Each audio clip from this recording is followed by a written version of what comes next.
Gladiator Sen So. Here's a quick look at the Gladiator's packaging for the single player Gladiator. This video will cover the contents of the game and how to play the Gladiator. If we look here, we've got the rules for the game, followed by the unique specific rules that are associated with the Gladiator, including dual wielding rules, and then there's the cover art. Here's the board that comes with the game. It's a two-player board. It's folded in half. The board you see here is the 8-player arena. It's a free PDF download. We printed this and went to a local print place and had it laminated, and I'm using that as a placemat. I have the player sheet. There are 4 card holders here for placing the cards in. Now the actions that are available to the Gladiator. The Gladiator has all the basic actions except block. Gladiator chooses to dual wield. The Gladiator is a dual wield specialist, so the Gladiator does not block. But let's talk about the actions. We have the attacks and moves, standard actions, and we have the flying attack and leap actions.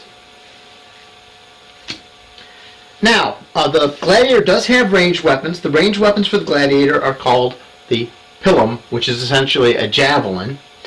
He has 3 of those. They're equivalent to the ninja's shuriken. So there's a quick look at the javelins.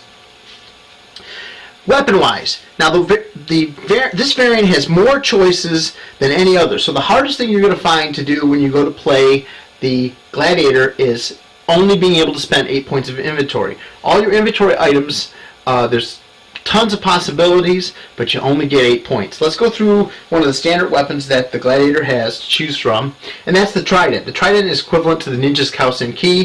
He has 2 of those. Now the reason for that is because all the weapons for the Gladiator are one-handed. The Gladiator doesn't use blocks. Instead, his block location will be used for his second offhand weapon and to dual wield, and we'll cover that in a second. So there's one set of weapons that he has that's common to the ninja, the trident. Now let's look at what's unique to the Gladiator. Some other weapons the Gladiator has to choose from are the Gladius and the Spatha. These are both one-handed weapons and they have different patterns.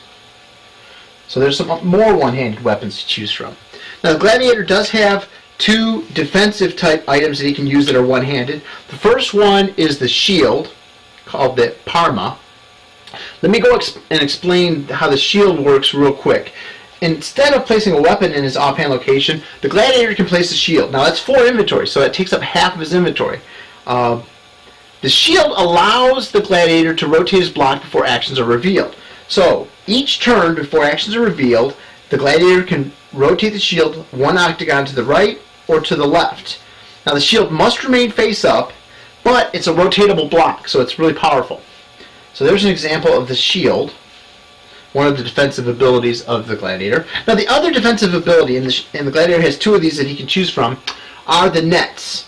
The net can only be placed in the block location, and what the net does is if you hit the attack location that you're attacking directly, because that's a 1-space attack pattern, the net can entangle the opponent's weapon. In the original rules for the game, and the rules the way it's published today, the net will be removed from the game once you successfully entangle an opponent's weapon. The opponent will then have to choose whether or not they want to permanently lose the item or spend time to unentangle the item. That's the choices that they're given. We've actually revised that. As you play with the game, you realize that there may be some things that are a little weaker than you intended. So the revised rules that you're hearing here that aren't in print in the rules today are that the net, the person that attacks the player with the net, has this option. They can choose to permanently lose the net, and the player that they're attacking and entangling's weapon is permanently lost, unless they take the time to unentangle it. Or they can choose to entangle the person's weapon, they place the net back in their hand, and the player removes their active weapon and put it back in their hand. So they can reuse the net, and they temporarily disarm the person from with their active weapon, and they have to wait and put the weapon back up to use it again, but they don't lose the weapon. Now if they decide to permanently lose the net and they entangle the person's weapon, the person that had their weapon entangled will have to take 2 actions to unentangle it. So they will lose their next 2 actions, and then the following action they will actually reveal the weapon that they're unentangling. So they will essentially stand still for 2 complete action phases to unentangle their weapon and keep it from being permanently lost. So that's how the net works. Alright, now let's go into dual wielding. This is really where the Gladiator shines. Nobody dual wields as good as the Gladiator. And let's go through some examples. There's all kinds of options. The first method of dual wielding is for extra damage. And when you're dealing with extra damage, you have a primary weapon and an offhand weapon. The offhand weapon will be placed face up in the block location. The first weapon works as normal. If you hit somebody with the first weapon, it's 5 score, 5 damage.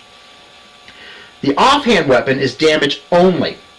You can hit the same target or another target, but this does not give the Gladiator any score. It only causes extra damage.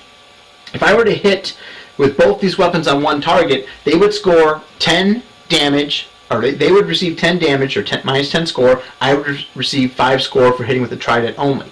Now, if they block the attack, they would block both weapons' attacks, and they would receive no minus for score. So you can block, and you can actually block both weapons.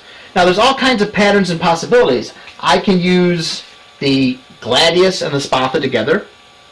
I can use the trident and the Spatha, or the trident and the Gladius, and you see how that works. So there's all kinds of ways to do that. Now, the second way to dual wield, which is for additional attack locations, you'll take the weapon that you're putting in the offhand location and you'll flip it around 180 degrees, essentially upside down.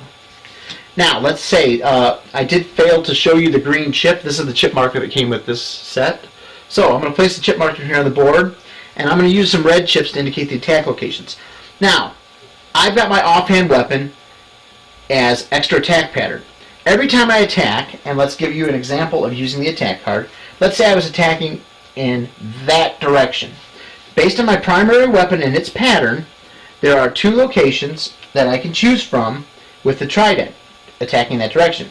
Now, I get to add the trident and the Spatha's pattern together, so there are actually 2 more locations I can choose from based on dual wielding with this pattern.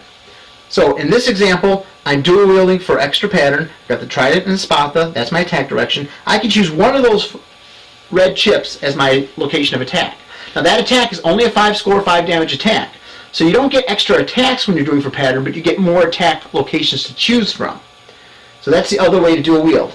Now with that in mind, the combinations are pretty serious. You can dual wield for extra pattern and or for extra damage. So here in this example, I'm dual wielding with the Spatha and the Gladius for extra pattern. Maybe I decide I want to dual wield with these so that the center location lines up with both of them and the 2 side locations, and I've got an extra damage version of dual wield. And so that's a quick look at dual wielding. The Gladiator is the specials at it. Dual wielding typically does a lot of damage or allows you to hit easier. For more information, there's videos to learn how to play the game, and there's videos for other variants. The website is twinbladegames.com. Thank you.